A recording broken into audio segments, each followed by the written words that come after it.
I'm Tammy Rigsby Timmerman from Timmerman's Ranch and Saddle Shop, and today we are going to give you some food for thought. Shoeing or not shoeing? There are all sorts of questions. People feel so overwhelmed about how to take care of their horse's feet correctly, and if they're doing the right thing, if they're not doing the right thing. And I am going to go over common sense that we try to use around here at Timmerman's. We're 4 generations, we've been doing this forever, what we've seen, what we've experienced, and how we handle it, and how to know what to expect from your horseshoer and all that good stuff. So I want to start out first with a disclaimer. I'm not a horseshoer or a farrier or a blacksmith, whatever terminology you like. My grandpa preferred to be called a shoer. That's what we call him. My brother's a shoer. That's what we call him. I've heard other people that like to be called farrier or blacksmith. I'm trying not to be offensive to anybody, but I'm not a horseshoer.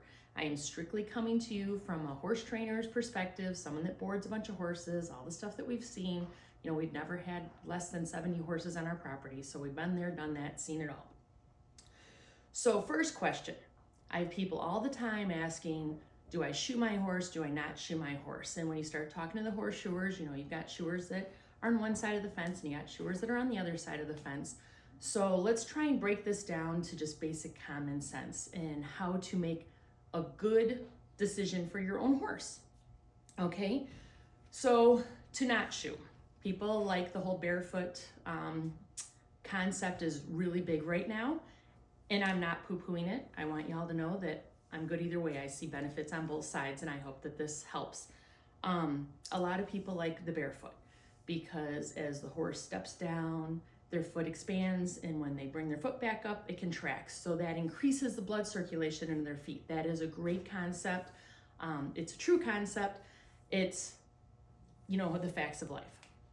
But they feel like once they put a shoe on, they restrict that movement, and now they're actually doing damage to their horse's foot.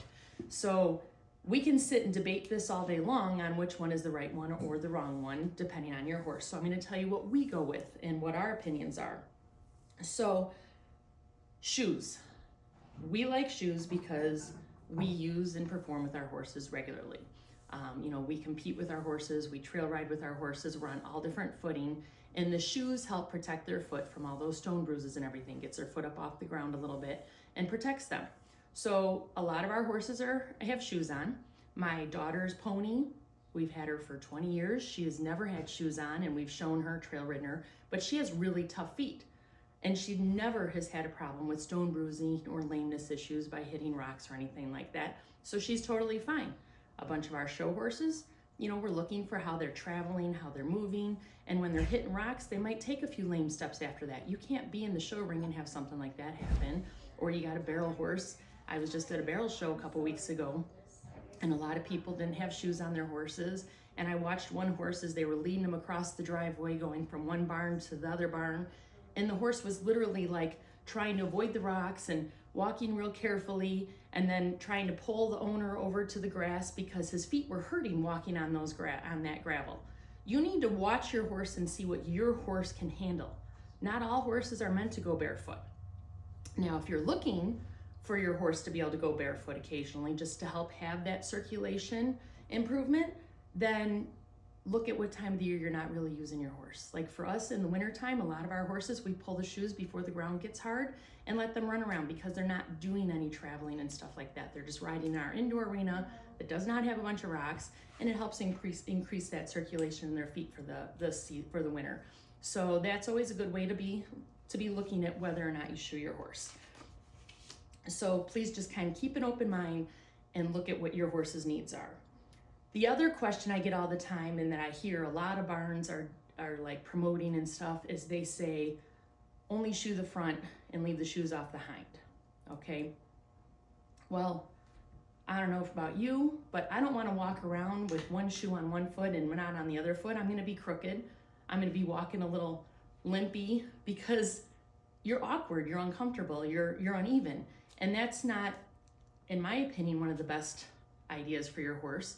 So 2 things are going to happen. When you have only shoes on the front feet, your horse will tend to start to travel heavier on the front because they might be trying to get off their hind if their hind feet are a little sore. But you might have that horse, like that pony we have. Tulsa doesn't ever need shoes on any of her feet, so his hind feet might not get sore and he'll be totally fine. I've heard more and more people that are doing that because they like the action they get in the hind feet, but your feet are going to wear out differently and your horse is going to maybe have some issues that way. Another reason that a lot of barns don't like shoes on the horse's hind feet is because if they kick another horse, that they feel like it can do more harm with the shoe. So for those of you that don't know, my brother Kenny T. Campy is a horseshoer, and one time I asked him, I go, what's your opinion on this? I'm going to tell you what he told me, and it made perfect sense. When a horse does not have a shoe on, their foot comes to a sharp point. And then what happens is when they kick another horse, that is more likely going to split the skin than if they have a shoe on, which I don't know if you can see this very good, but it rounds the edge of the horse's foot, so it's not so sharp. Now, this is a used shoe here. I didn't have any new shoes floating around here, but it's not as sharp, so it doesn't get the same cut ability. I mean, like, they can cut no matter what. Like, they can cut another horse when they hit that skin that hard, you know, it's just gonna happen. But the shoe does not put any more pressure behind the kick when they kick another horse. You know, years ago we had a pony that had a broken hind leg and was kicked by another horse. The other horse that kicked her did not have shoes on. So it doesn't matter whether they have a shoe or not, that force in the right spot is going to do damage, period. Now, the other thing is we had two horses go back to back. We actually watched it ourselves. They started kicking each other super hard. The horse's feet actually connected like perfectly square like this. I have no clue how that happened. In the process of that happening, it shattered bones inside the horse's foot. If he would not have had the shoe on to support that foot, that horse wouldn't have survived that. He did become a pasture pet. He wasn't able to be ridden anymore, but that shoe did protect him from that, okay? So that's something to think about when you're putting the hind shoes on. Now, another thing that people will talk about is their horseshoer resetting shoes. It's something that bothers them. Well, shoes can be reused if they haven't worn the tip out, okay? As a horse travels, depending on how your horse travels, some actually drag their feet a little bit more and it wears out the front of the shoe. Or like our barn, my brothers tell me all the time, he can't reset any shoes here because we ride our horses a lot. Our people are competing, they're very active with their horses, you know, they're trail riding all the time, and they literally grind the front of the shoe down to where it's really thin, and it comes to a point and it's no longer doing its job to keep the horse's foot balanced and aligned. So if your shoer is resetting shoes, do not complain about it, because as long as that shoe has still got a lot going on there, why waste? Let them use that shoe. And please don't be that person that's complaining because they reset the shoes and now you want a discount. That shoe is minimal.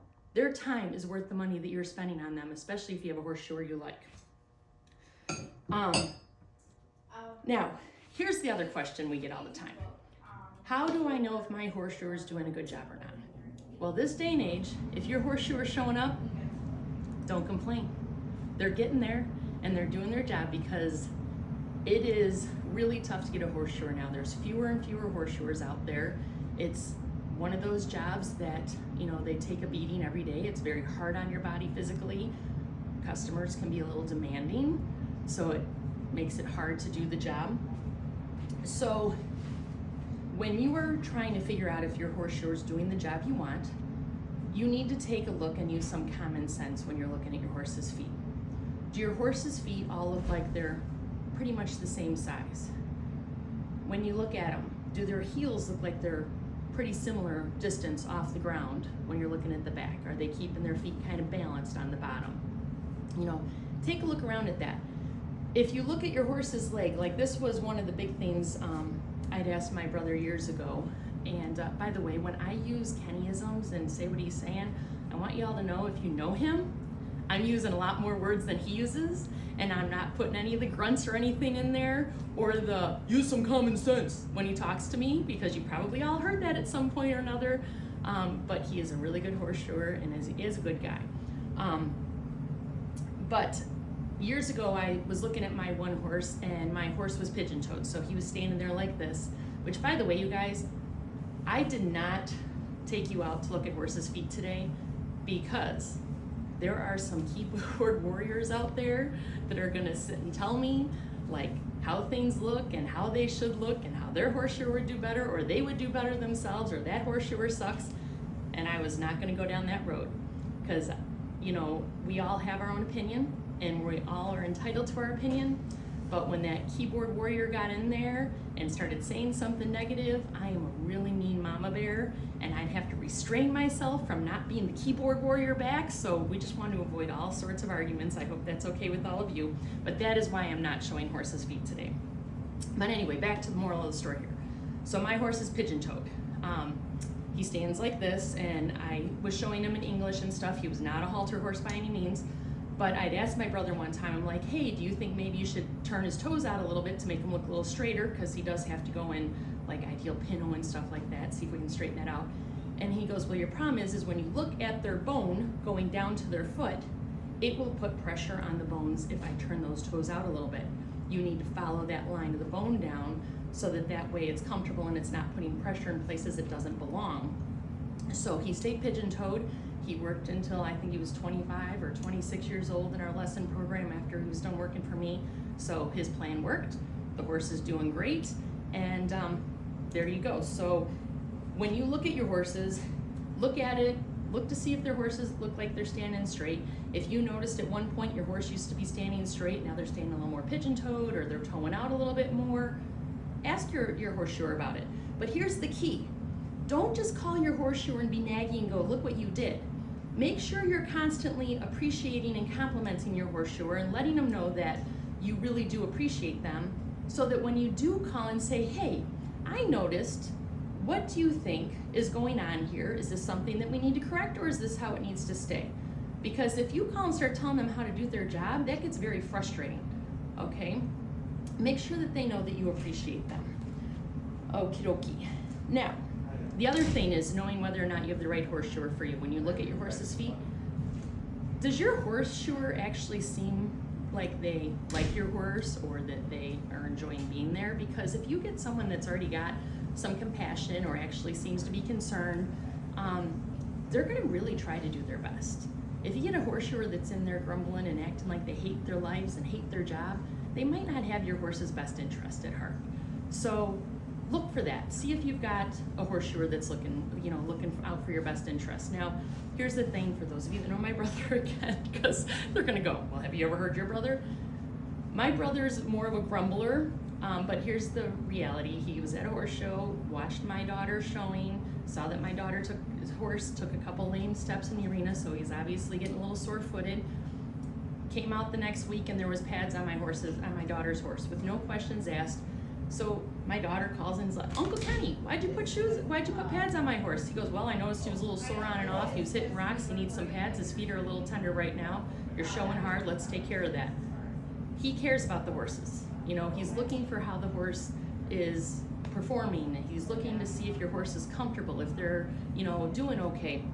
Those are the kinds of things to watch for, because you might not have that warm, cuddly horseshoer that wants to hug and kiss your horse while you're there or feed them treats, but they do care about their well-being, and that's important. So here's a little housekeeping for having a good relationship with your horseshoer. Be good about making regular appointments.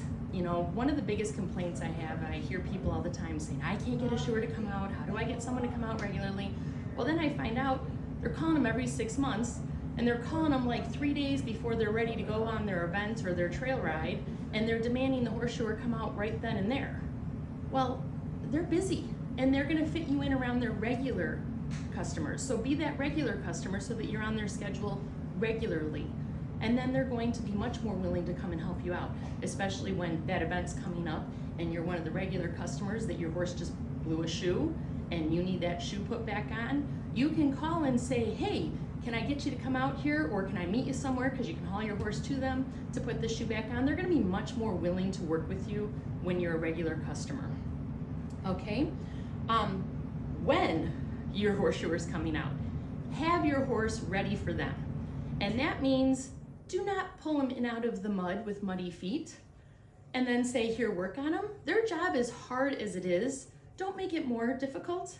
Have your horse left in the night before if they have regular turnout. If your horse lives outside all the time, get in there early, get them pulled in, wash their feet off, and plenty of time to make sure their feet are dry before they have to work on them, because do you think they really want to hold your horse's wet foot up and have it all over them for the day?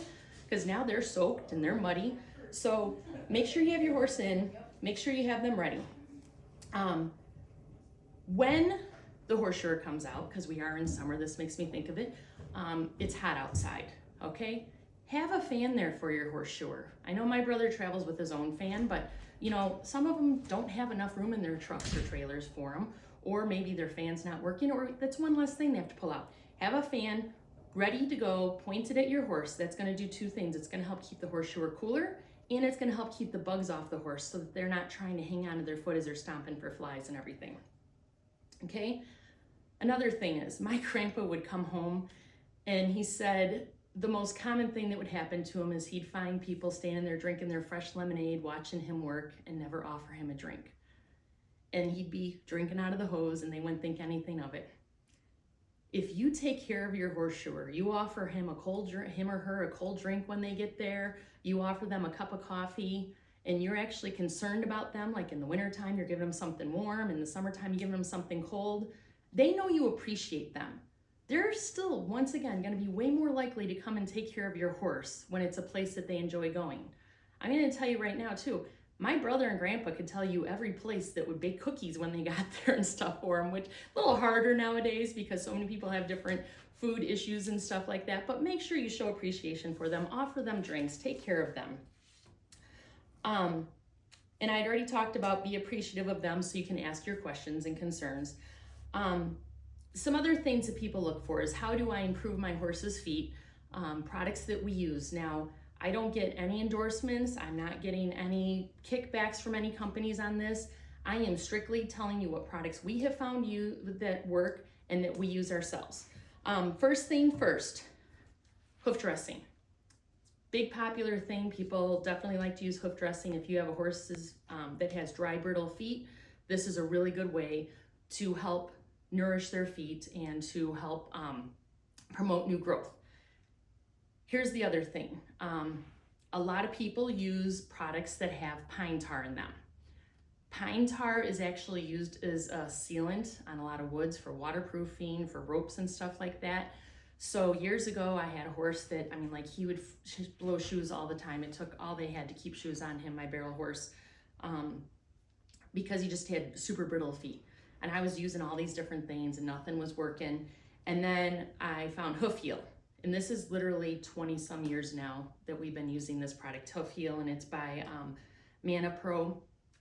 This actually does not have any pine tar in it, and it has like beeswax and stuff like that. I don't even know what to tell you there. I'm not gonna tell you ingredients because that's not me. I can just tell you, avoid the pine tar because it seals their feet. They can no longer absorb moisture into their feet. So if you put the pine tar products on and put them out in the mud where it should be able to like really moisturize their feet, it seals the mud out so they can't get any moisture in there at all. This Hoof Heel, when I started using this, I could literally put it on my horse's feet and then I'd be grooming my horse and stuff. A half hour later, you could see it absorb into their feet. The directions on there say you only have to use it 2 or 3 days a week, and it works in 2 to 3 days a week. So at the time, I actually had, I think it was even my brother, was shoeing my horse and said, what did you start doing to Judge's feet? And I said, well, I started using this Hoof Heel because I've been trying to do anything. He goes, his feet are better than they've been in a long time. Now, this is not an overnight. You have to wait for those feet to grow out. So you're looking at 6 months of trying to get all new foot on your horse. So it's gonna take time before any product really starts to show a difference. But we did notice a difference from one shoeing to the next where his feet were already getting more moisturized and they were holding onto the shoes better. So that is a product that we love and we've been using for a million years. Supplement-wise, for their feet. This is an oldie but a goodie. Everybody's seen horseshoers seek it around forever. My daughter's show horse and then was blowing shoes left and right. And we put them on the Horseshoer's Secret. It's a little bit more expensive, but I did the connective tissue supplement also because it's for ligaments and tendons and it's for show horse. so we're working him hard, and he was doing all arounds and stuff at the time. We put him on the Horseshoer's Secret, and huge improvement in the fact that he was no longer losing shoes. It was not as common for him to lose shoes. So this made a huge difference. We'd already been using the hoof heel, but when we added the supplement, because when you get that nutrients inside of them, it's going to help promote a healthier foot growing out. So this made a big difference. Once again, I am not going to tell you what ingredients are in here because I'm not the ingredients girls. I'm just going to tell you what I use. Feel free to go and do some research. I did research before I got both products. Once I do the research, I make my decisions, I move on, all that stuff just gets thrown out the window. I know what I like and I know what I use, and I keep using it. So I hope that all of this is really good information for you and helps you with taking the best care of your horse that I know that you love, because we know that they're like literally our true loves and our passions, and we want to do the best we can by them. So have a good day, everybody, and always remember to enjoy riding a good horse.